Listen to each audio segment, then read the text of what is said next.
The following program is a PBS Wisconsin original production.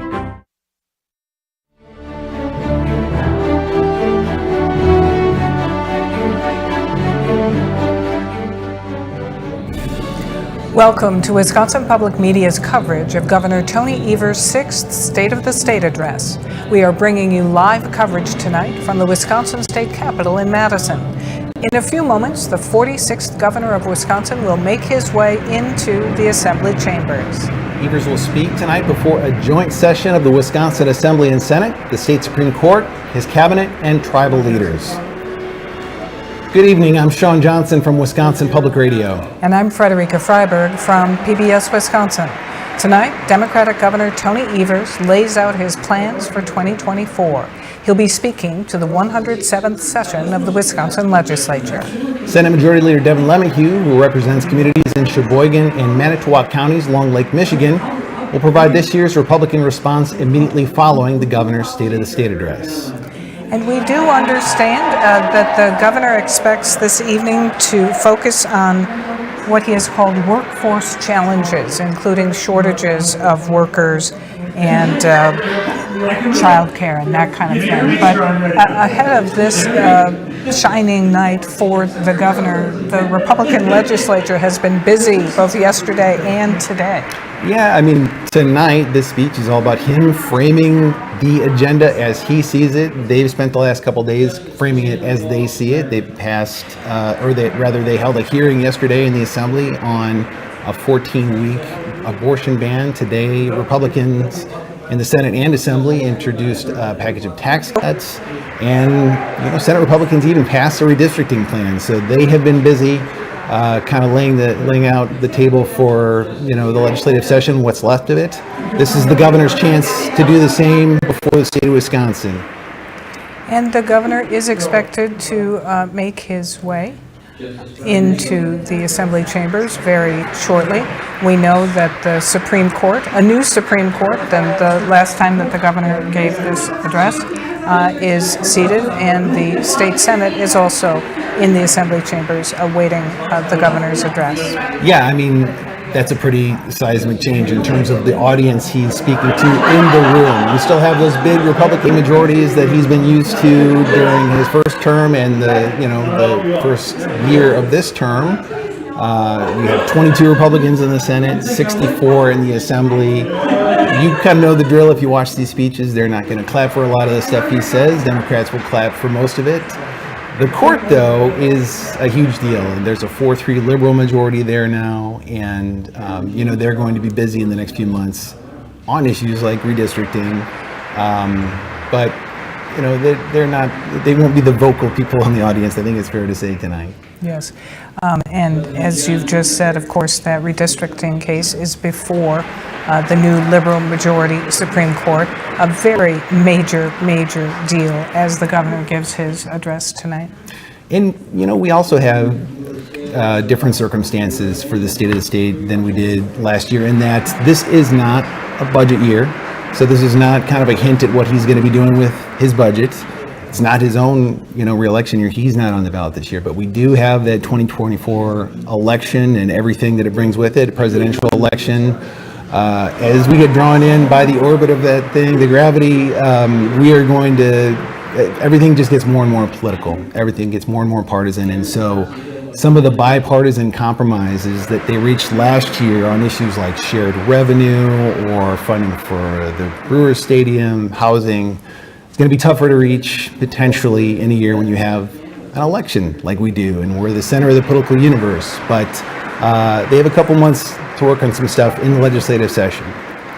Well, we'll see how that goes. And again, we were just describing how just yesterday and even today, really right up to this address, the Republican legislature was working on bills. We'll see what happens with those. It seems unlikely to me that that kind of compromise will persist, again, as you say, leading into this very polarized kind of election season. It's tough. Maybe they got maybe they got used to it last year a little bit, because I think some of the things that they were able to agree on last year, particularly local government funding, sales tax for Milwaukee, I mean, that is, we've kind of taken for granted now because we've talked about it a lot, but those are kind of big deal.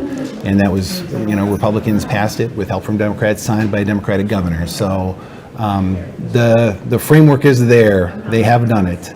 I do know The that joint convention shall come to order. tax cut that they have introduced does seem The chair to recognizes be the designed Assembly potentially Sergeant at to appeal Arms. more to the governor. Definitely. Mr. President and members, the governor of the great state of Wisconsin, the Honorable Tony Evers.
At this time, I introduce to you the governor of the great state of Wisconsin, the Honorable Tony Evers. Thank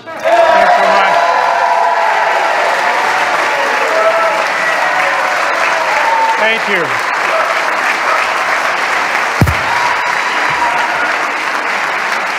Thank you very much. Thank you.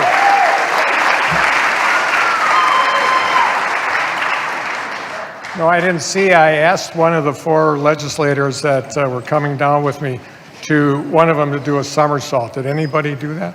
No? Darn it. Next year. Anyway, good evening, Wisconsinites, honorable Supreme Court justices, tribal nation leaders, constitutional officers, members of the Wisconsin National Guard, and active and retired members of our armed forces, cabinet members, Senate President Kapanga, Majority Leader Lemieux, Minority Leader Hesselbein, Speaker Voss, and Minority Leader Neubauer. Legislators, distinguished guests, and Wisconsinites joining us here and from afar. Thank you for being here with us tonight. I'm Tony Evers, and I'm proud to be here tonight as the 46th governor of the great state of Wisconsin to deliver my 2024 State of the State Address.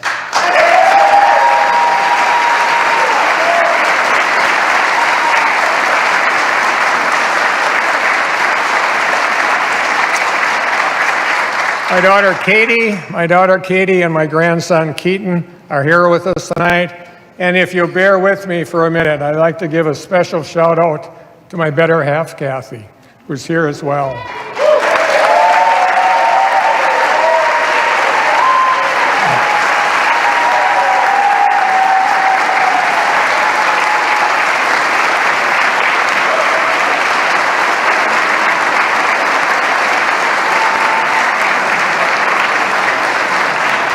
Kathy was named a 2023 Caregiver Hero by Lutheran Social Services, which is awarded in honor of our good friend, former Governor Marty Schreiber.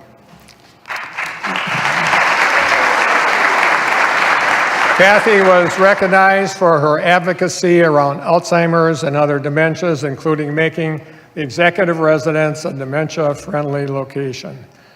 Kathleen Francis, I'm so proud of you. I love you so much. Thank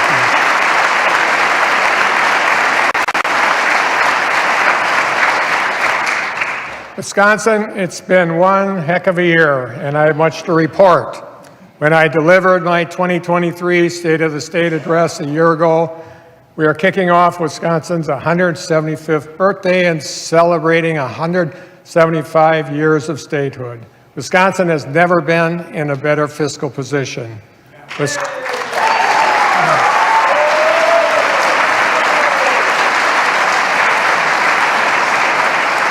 Wisconsin, I begin tonight with even better news. As we enter 2024, our state has never been in a better fiscal position than we are today. Better than last year, better than when I took office, and better than any year in Wisconsin's 176 years of statehood.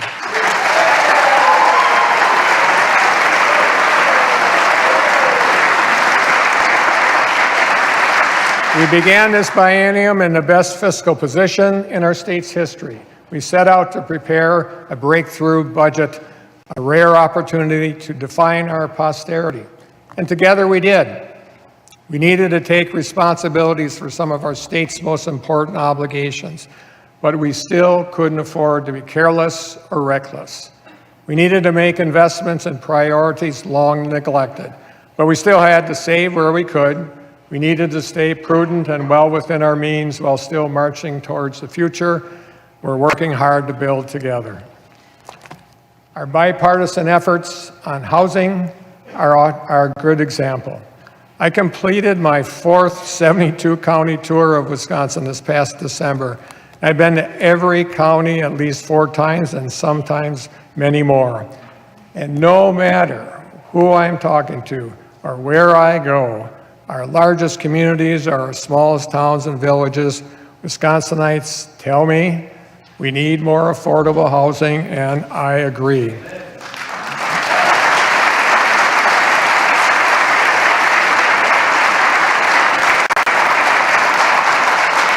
Building affordable housing in every corner of our state is critical to make sure that Wisconsin is prepared to meet the needs of a 21st century workforce in a 21st century economy. Since I took office, we've invested in building nearly 15,000 affordable housing units, nearly 2,500 last year alone, and more than 24,000 housing units total. And we're not stopping there. This past year, we worked together to invest more than $500 million in workforce housing, one of the largest investments in our state's history.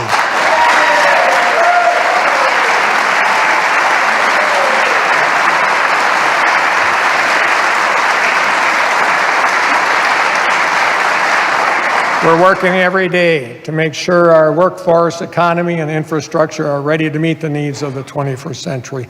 Part of that is making sure kids, families, workers, farmers, and manufacturers have the infrastructure they need to get from point A to point B safely. When I took office, years of disinvestment had caused our roads and our bridges to crumble in disrepair. So, you're darn right, we've been fixing the damn roads.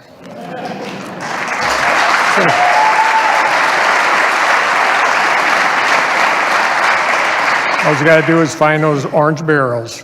Since 2019, we've improved over 7,424 miles of roads and 1,780 bridges, including over 900 miles of roads and over 200 bridges last year alone.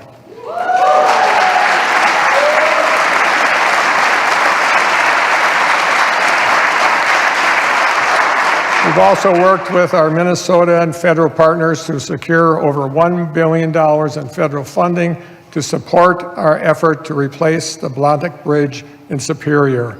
It's a critical economic driver for our state and supports our largest port on the Great Lakes. And I'll tell you this got done, you bet.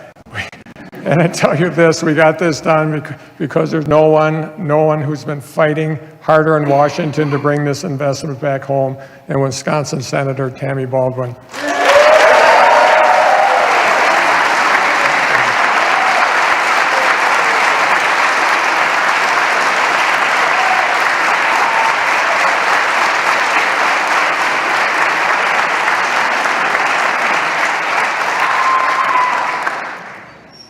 When I was here 4 years ago, I announced a 3-pronged plan to address our state's dairy crisis.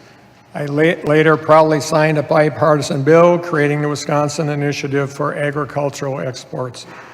We're working to meet our ambitious goal of increasing the value of Wisconsin's agricultural exports by at least 25% by mid-2026.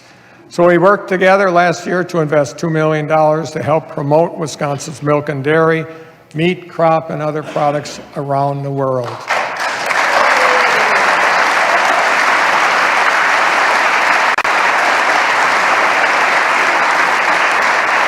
I'm also proud that our administration worked with the Great Lakes Indian Fish and Wildlife Commission and the Menominee and Lakota tribal nations last year on a new effort to preserve and restore wild rice in Wisconsin. Wild rice has been harvested here for thousands of years, but it's threatened by the effects of changing climate and water quality. We secured nearly $2 million to support researching and developing strategies to help conserve this important cultural resource for future generations.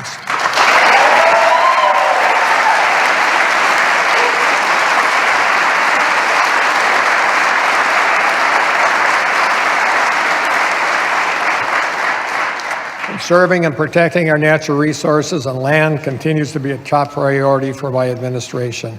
I'm also excited to announce tonight that I'm approving the largest forest conservation effort in our state's history. In partnership with the Biden administration and the Conservation Fund, we've approved the conservation easement for the Pelican River forest remaining acres to protect the forest for generations of future Wisconsinites to use and enjoy. This is a big deal, folks.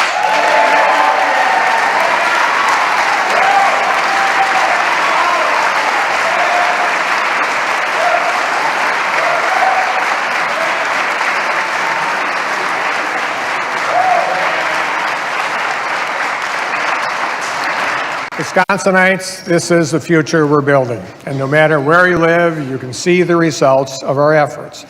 In Wisconsin today, a kid got ready for school and put on their favorite Milwaukee Brewers shirt. Because we worked together last year to keep Major League Baseball in Wisconsin through 2050, that kid can grow up, graduate, and start a family in Wisconsin. And they'll be able to take their kids out to the ball game where the Brewers will still be the home team.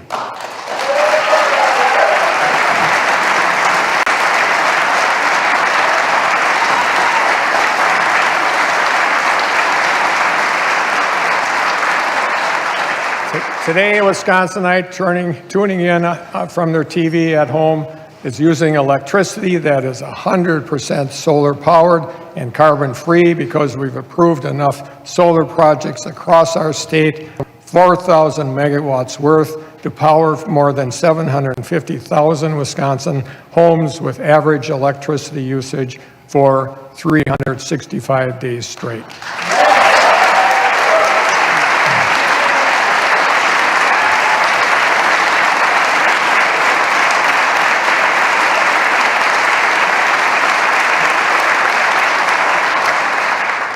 In Wisconsin today, volunteer EMS and fire providers in Delavan are receiving increased stipends.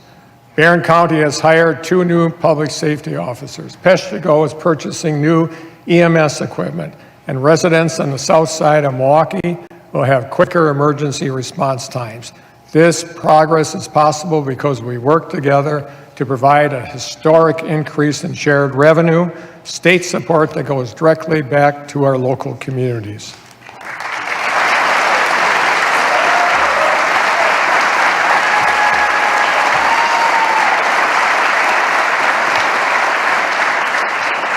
Our bipartisan effort included a 20% increase in support to most municipalities statewide. After a generation of our state asking for local partners to do more with less, today we're working to deliver on our promise of making sure our communities can meet basic and unique needs alike. Today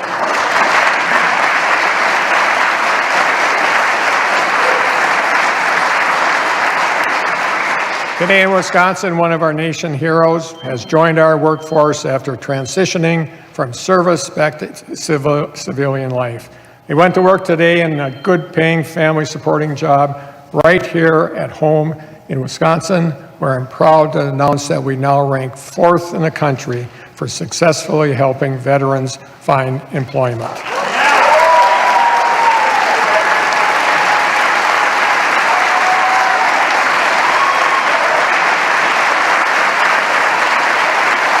That's great.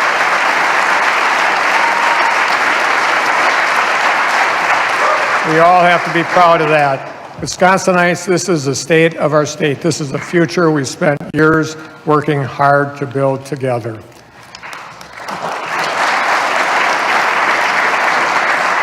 But let me be clear, these results and our accomplishments doesn't mean our work is finished.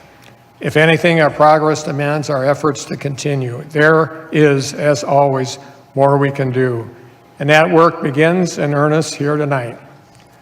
Let's start with PFAS.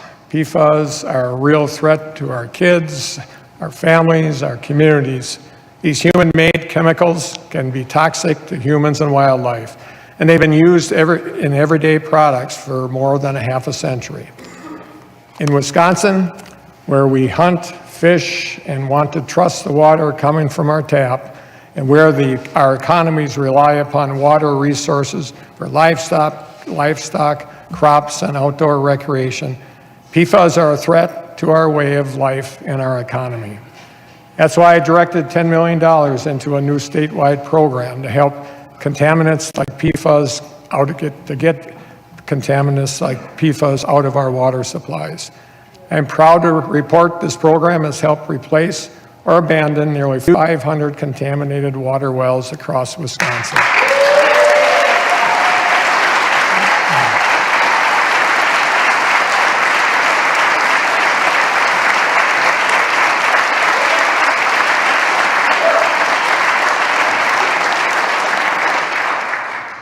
And after 5 years of calling for legislative action, we saw the first real and meaningful state investment to specifically address PFAS in our state's history last year.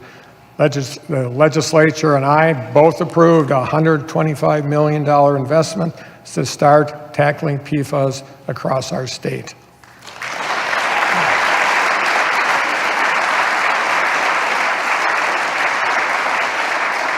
And that's great news. That's great news, but here's the rub. I signed that budget last July. Today's January 23rd. It's been over 200 days, and Republicans have not released 1 cent of that investment. A $125 million investment to fight PFAS statewide, sitting right here in Madison because Republicans refuse to release it. That's breathtaking. Republicans, please release this funding so that we can get it out to families, child care facilities, schools, businesses, and communities across the state who need it.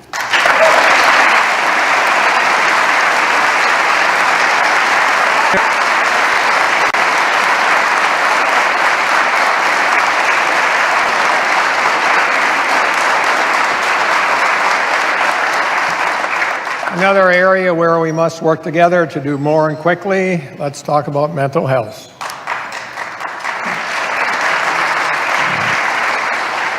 I said here last year that I feared the state of mental health in Wisconsin was a quiet, burgeoning crisis, one I still believe will have cascading effects for generations if it goes unaddressed.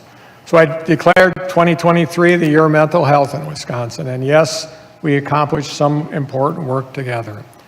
We fought hard to secure another $30 million in this budget to build upon our successful Get Kids Ahead initiative to provide mental health services to every school district in Wisconsin.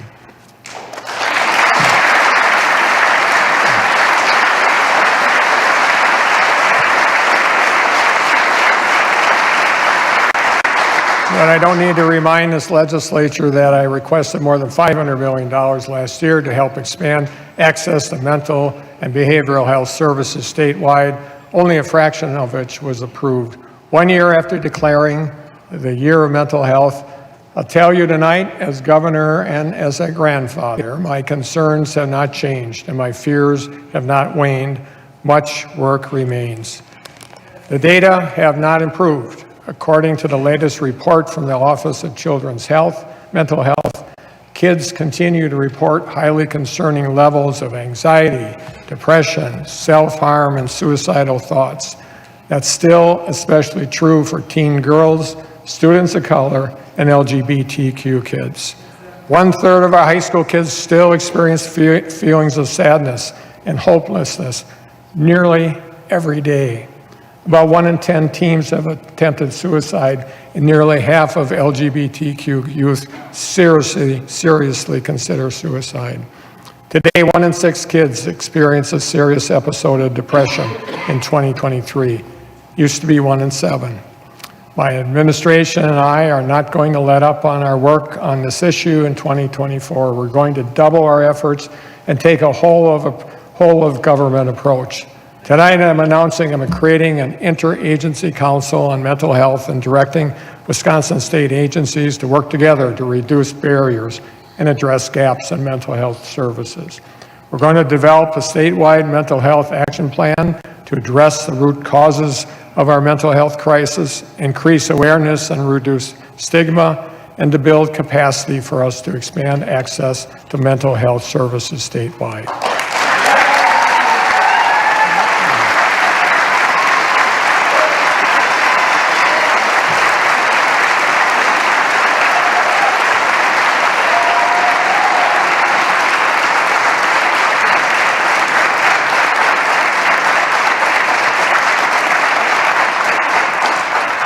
Our state's mental health challenges are very, very significant.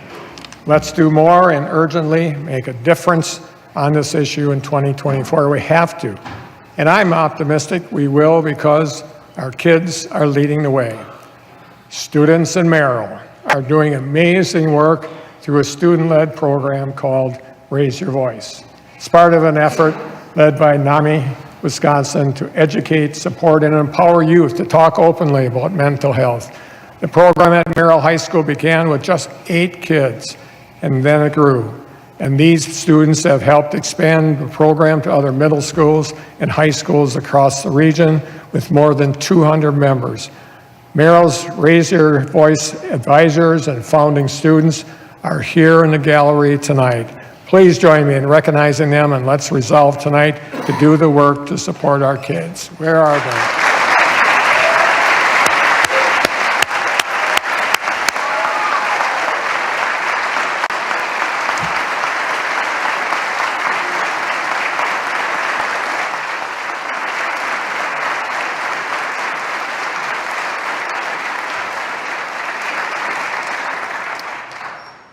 Now, as we continue looking toward the important work we have to do before us in 2024, there are also good things on the horizon. We have important elections coming up this year, including one in November. It's been clear that I believe we should make it easier, not harder, for every eligible Wisconsinite to cast their ballot.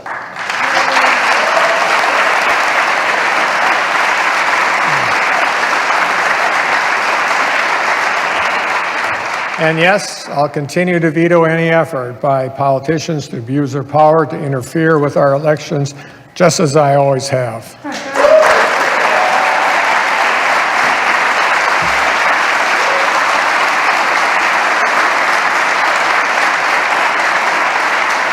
In the coming weeks, I'll also be announcing new steps I'm directing my administration to take to help ensure every eligible Wisconsinite has the opportunity to participate in the most precious and fundamental function of our democracy, the right to vote.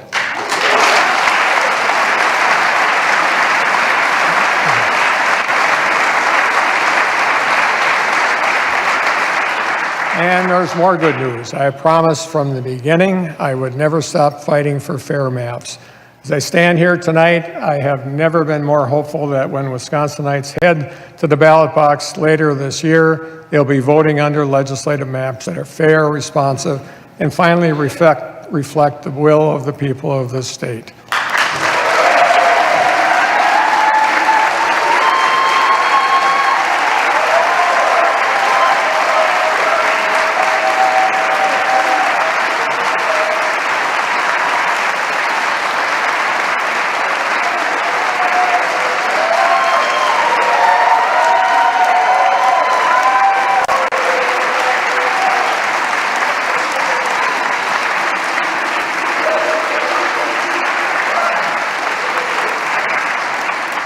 And I want folks at home to understand why fair maps are important. Because when elected officials gerrymander themselves into safe seats, they can comfortably ignore the overwhelming majority of Wisconsinites who support common sense policies like Badger Care expansion, red flag laws, and expanding paid family leave. And that's wrong.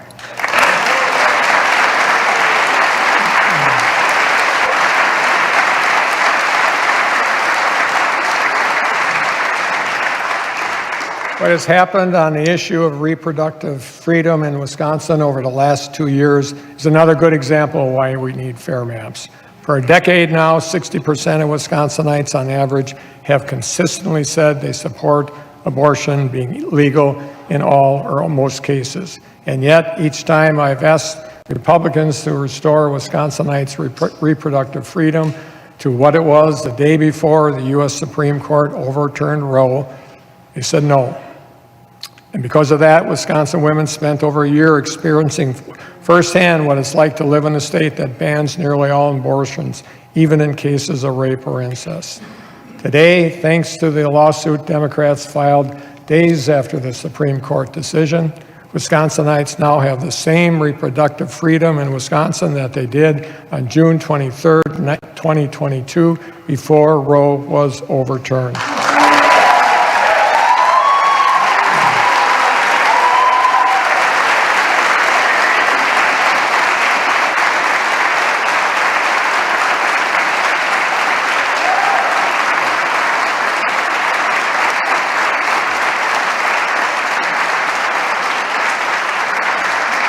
But make no mistake, the freedoms Wisconsinites just got back are already under attack.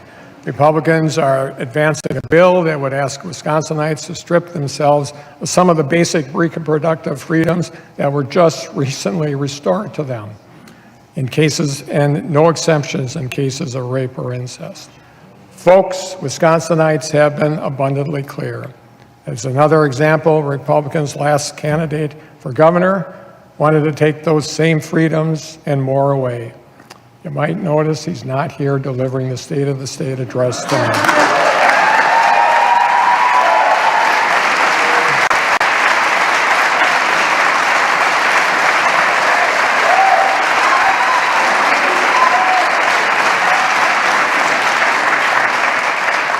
So I want to speak directly to women in Wisconsin tonight.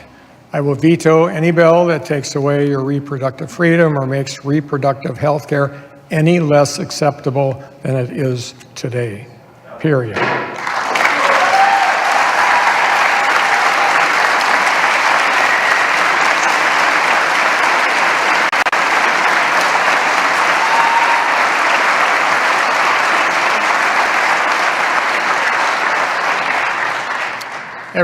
Every Wisconsinite should be able to access the health care they need and when they need it. And yes, that includes contraception.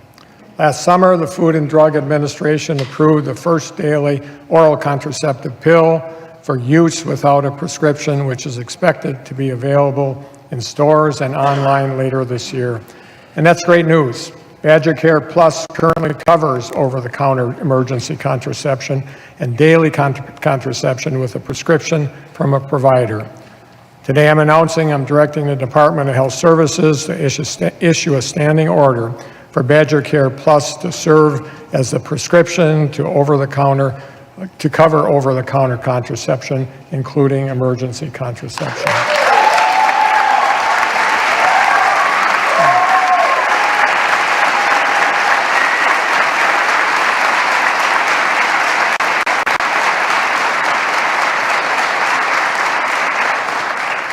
So here's how it will work. Once this contraception is out on the shelves, an individual on Badger Care Plus will be able to go to any pharmacy and pick up the contraception they need.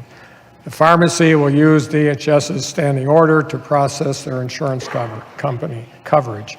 That individual will be able to leave the pharmacy with the medication they need at no out-of-pocket cost. Excuse me.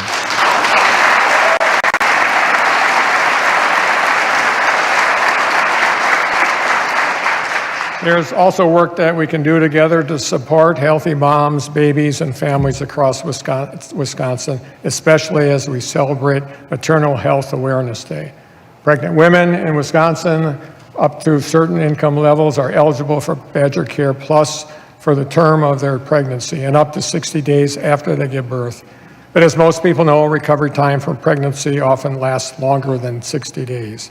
Today, a bipartisan bill, Senate Bill 110, introduced by Senators Ballweg and Filzkowski, would enable Wisconsin to join 43 other states that already extend coverage to pregnant women for up to 365 days to birth. Tonight, I'm urging Republicans and Democrats to work together to get this bill across the finish line this session and to send it to my desk. We have to get this done, folks.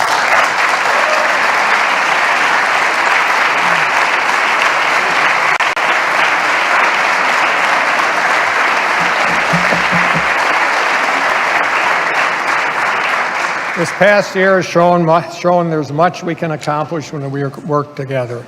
Today, there are pressing issues that demand our work. Bridging partisan divide continues. I again call on the legislature to address what I believe are the two greatest challenges facing our state. The first, our decade-long struggle to retain, attract, and train talented workers to address our state's workforce shortages. And the second, the Republican majority's disinterest in working towards a meaningful bipartisan plan to do something about it.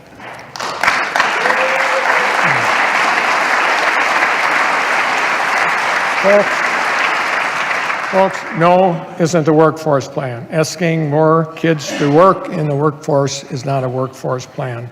Giving more big breaks to millionaires and billionaires is not a workforce plan. These are not serious proposals to address generational, statewide issues.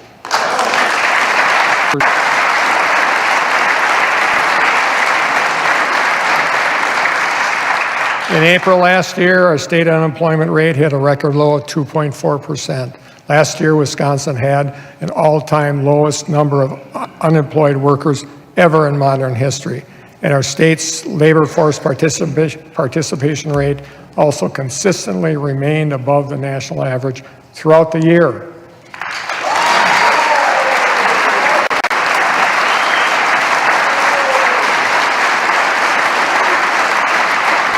So it's time we get rid of that old talking point that Wisconsinites aren't working or working hard. Wisconsinites work hard, and they are working.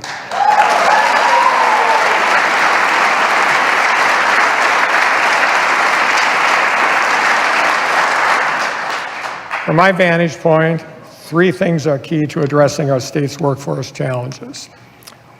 First, we must find a long-term solution to our state's looming child care crisis.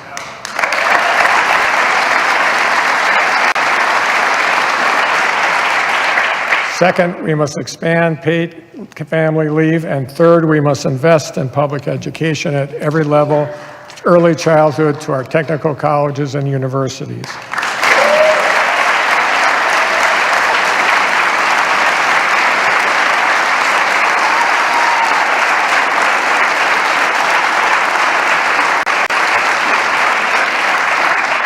Wisconsin faces a looming child care crisis. Costs to working families are skyrocketing. We don't have enough child care providers, and the providers we have are struggling to keep the lights on. And the effects are intuitive. If a kid no longer has child care or a parent can't afford it, someone's going to have to stay home with them. Folks, lack of accessible, affordable child care is a statewide workforce issue.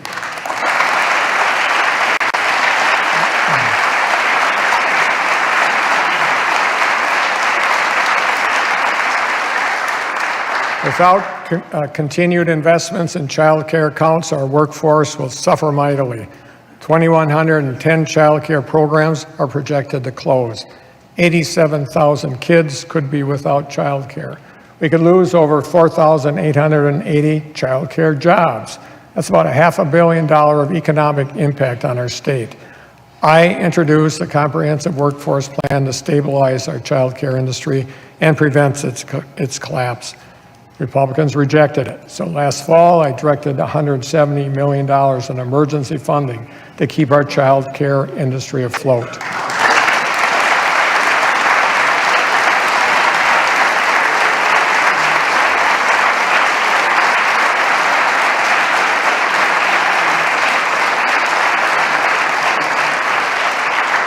I want to be clear, I directed that funding that I could, but it wasn't enough. Wisconsin child care providers will soon receive their final payment from the federally funded portion of child care accounts. So the emergency $170 million I directed last fall as a stopgap measure now kicks in. Republicans are officially on the clock to make this meaningful investments necessary, to make the meaningful investments necessary to prevent the collapse of an industry that's essential for making our current levels of workforce participation.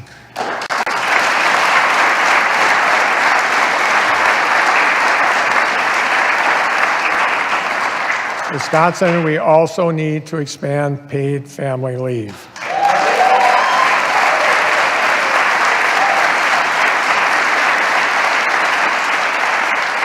I proposed investing $240 million to jumpstart a program that would provide most private sector workers 12 weeks of paid leave.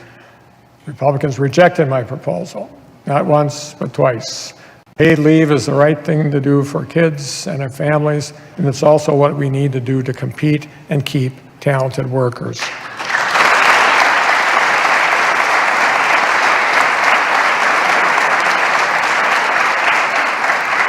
And yes, doing what's best for our kids is what's best for our state, and it's what's best for our families and our workforce too. So yes, we must invest in public education at every level, from early childhood to our technical colleges and our universities.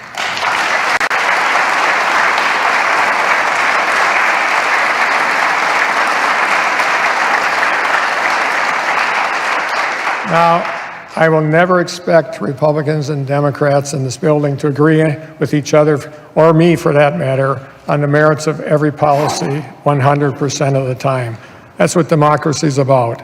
But there's no excuse for not being willing to work together on what everybody agrees is the most pressing issue facing our state. I've introduced a comprehensive workforce plan twice. If anyone on either side of the aisle has a better plan than mine that not only prevents the collapse of our state's child care industry, but also helps us compete against our neighboring states for talent and invests in public education at every level to prepare our kids for the future, let's hear it. I will work with any legislator, any partner, any stakeholder who's willing to engage in meaningful conversations on these issues to do the right thing for Wisconsin.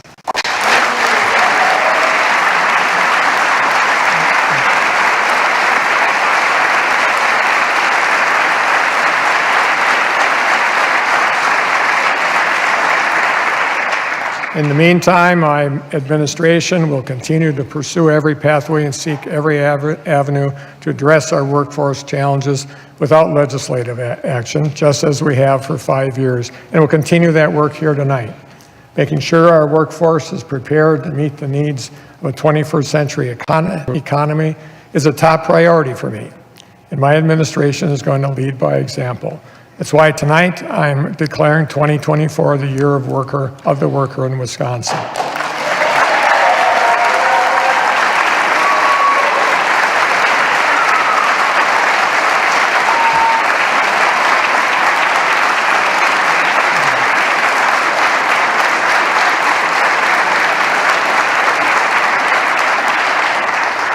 We are working in earnest to reduce barriers to employment so we can try to make sure every available worker can join our workforce. I directed over $150 million to find innovative long-term solutions to our workforce challenges, subsidize employment and skills training with local employers, and support Wisconsinites working to re-engage in our workforce. Because of that investment, we've been able to deliver workforce training and support services to more than 33,000 Wisconsinites across the state.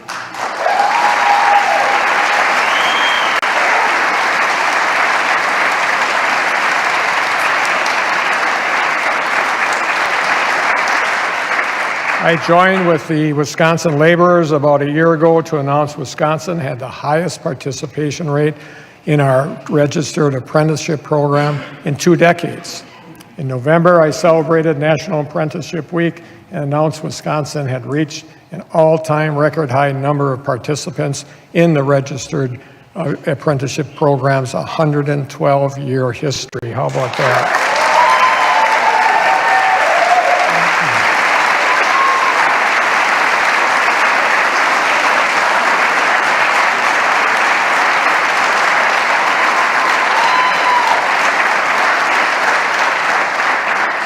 There are also high-need areas of our workforce we need to bolster and support.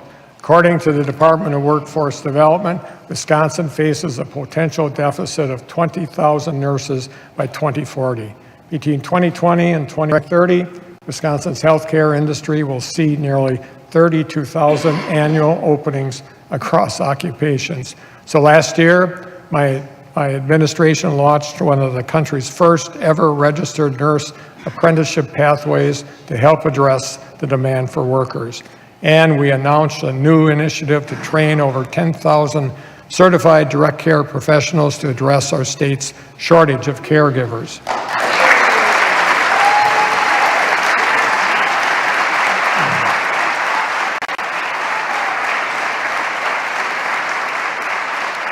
But there's more that we have to do to address our healthcare industry's chronic challenges. Next week, I'll sign an executive order creating a new healthcare workforce task force focused on finding long-term solutions to our state's healthcare industry, and make recommendations for me to consider in my next biennial budget.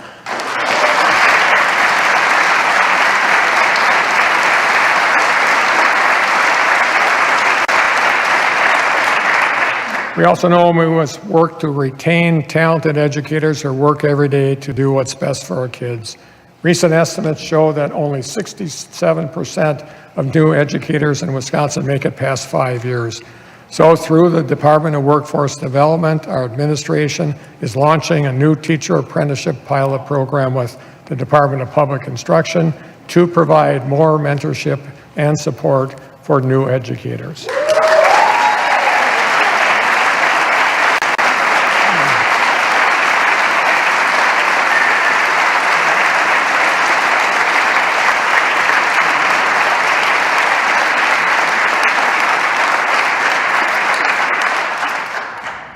And finally, as one of the largest employers in the state, my administration is also going to make sure the state of Wisconsin is leading the way by example with new efforts to recruit and retain talented workers in our state workforce.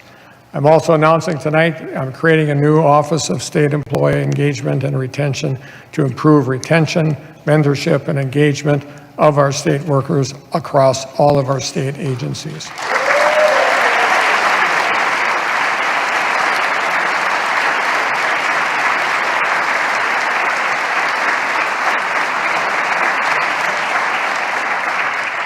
Wisconsin, we've proven this past year that we can do big things, especially when we're willing to do them together. I know we can build upon these efforts in 2024, and together we will. Let's get back at it. Let's get to work. Thank you, and on Wisconsin. UW Marching Band, take it away.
the UW Marching Band, Governor Tony Evers concludes his sixth State of the State address before the Wisconsin Assembly and Senate. And Senate Majority Leader Devin LeMahieu is making his way back here as we speak. He'll be delivering tonight's Republican response. LeMahieu from Oostburg. You know, the one thing that obviously stood out about the governor's address tonight was that he declared 2024 the year of the worker in Wisconsin, and he was really quite pointed.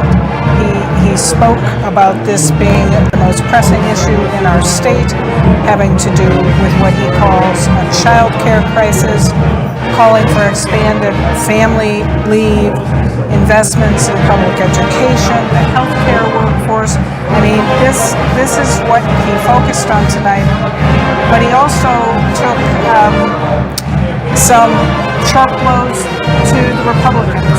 Yeah, I would say, in terms of style, he's not like a big booming orator type of governor, right? But if you look at what he was saying there tonight to Republicans specifically, there were some pretty sharp veto threats. He also kind of made reference to his gubernatorial opponent in the 2022 election and said, hey, he's not standing here right now, referencing the issue of abortion rights. You don't hear that from governors very often, referencing an opponent, let alone from a couple years ago. So those, I think, what you call those fighting words a little bit from the governor, as he also talked about, areas where he wants to find some kind of agreement, because, on a lot of these issues, there's only so much he can do unilaterally within his administration. He talked about some of that federal money that he's going to use to continue a child care subsidy that's going away, but he's going to need support from the legislature for that in the long run. He also spoke clearly and obviously to things like new voting maps and the importance of those, and he spoke to abortion rights for women in Wisconsin, even mentioning the fact that the Republican legislature has taken up a bill that would ban abortion after 14 weeks with no exceptions, and he said he will veto those as to his threats of vetoes. Yeah, no kind of ifs, ands, or buts around that one. The maps thing is pretty significant, and how that resolves itself will be very big for the balance of power in government and for who's in that room for the next State of the State address, because right now the state Supreme Court has a bunch of map proposals before it. They generally make the Republican majorities, or projected to make the Republican majorities, smaller, and you wouldn't have what we've kind of gotten used to in state government, very lopsided Republican majorities in the Assembly and the Senate. That affects the way things work around here. It affects, how negotiations do. Both parties behave differently when you have lopsided majorities or close majorities. So that's a big deal, and that's largely in the court's hand right now, although the legislature may get more involved. The Senate did pass its version of a map today. I think all we can say is we'll see on that stuff.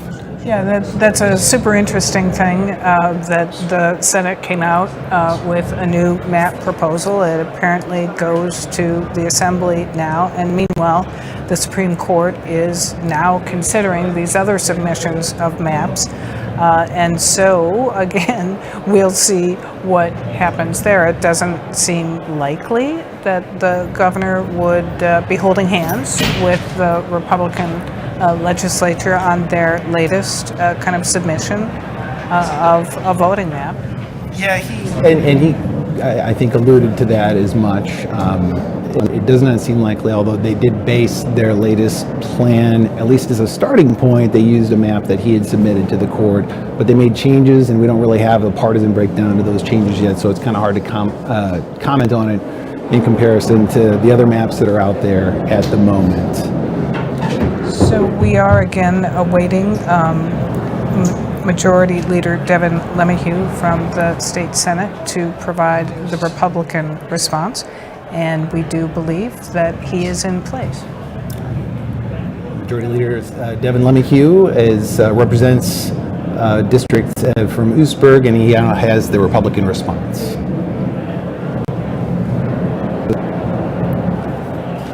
actually, we can keep going here for just a moment. Senator. While we get the senator All right, there we go. aligned. All right, Senator, go ahead. Good evening. Today, Governor Evers highlighted a vision for the state that does not align with the reality of the state's financial picture. State spending is at an all-time high. Over this 2-year budget cycle, Wisconsin's state government will spend almost $44,000 per income taxpayer. Our K-12 schools are enjoying the highest level of funding in history. Local governments and the school choice program have recently gotten their largest increase in state support ever. The state budget included over $3 billion of investment in healthcare services, including increases for nursing homes, hospitals, and mental health care. We heard from our constituents about the state of Wisconsin's infrastructure, so we invested $360 million in local roads and bridges as part of a $1.5 billion transportation budget. And we used one-time surplus money to pay cash for major projects to avoid costly borrowing. Workforce housing is a recurring issue for Wisconsin's middle class, so we invested $525 million in revolving loan funds to rehabilitate Wisconsin's aging housing stock, revitalize main streets, and incentivize the creation of new workforce housing. Republicans and Democrats worked together to keep the Milwaukee Brewers in Wisconsin for another generation of baseball fans. Wisconsin's priorities are fully funded, and yet the state still is projected to have a $4 billion surplus. That surplus should not be spent to further grow the size of government as the governor suggests, rather create new entitlement programs or even sit in a bank account in Madison earning interest. The surplus should be returned to the hardworking taxpayers who have given the state government more than their money than is necessary. The legislature released a plan today that would cut taxes for the middle class. It would exempt retirement income from state income taxes. It would increase the married couple credit, and it would increase the child and dependent care tax credit. Since he's been reelected, Governor Evers has consistently rebuked the legislature's attempts to cut taxes for the middle class. During budget deliberations, Governor Evers used his veto pen to unilaterally increase taxes on Wisconsinites making $28,000 a year or more. That highlights the core problem with the governor's administration. He consistently says one thing and then does another. After his campaign promise to cut taxes on the middle class, Governor Evers unilaterally raised them. The governor campaigns as a common sense leader of our state, but then he governs as a partisan leader of the Democrat Party of Wisconsin. Democrats see state surpluses as an opportunity to grow government entitlement on the backs of hardworking taxpayers. Legislative Republicans have a different version. We stand for limited government, low taxes, safe communities, and a strong economy. A strong surplus is an opportunity to advance those goals. This spring, the state legislature will continue to compromise where we can, but we won't compromise the principles that Wisconsin voters sent us here to uphold. We are working on behalf of you and your family, and you can be confident that with principled leadership, Wisconsin's best days remain ahead. That was Senate Majority Leader Devin LeMahieu with the Republican response. If you would like to watch tonight's speech from Governor Tony Evers or Senate Majority Leader Devin LeMahieu again, we will have it posted later this evening on our website at pbswisconsin.org. We'll also have continuing coverage and reaction to the State of the State address this Friday evening at 7:30 on Here and Now. And Wisconsin Public Radio will also continue to follow developments from the state capitol on the air and on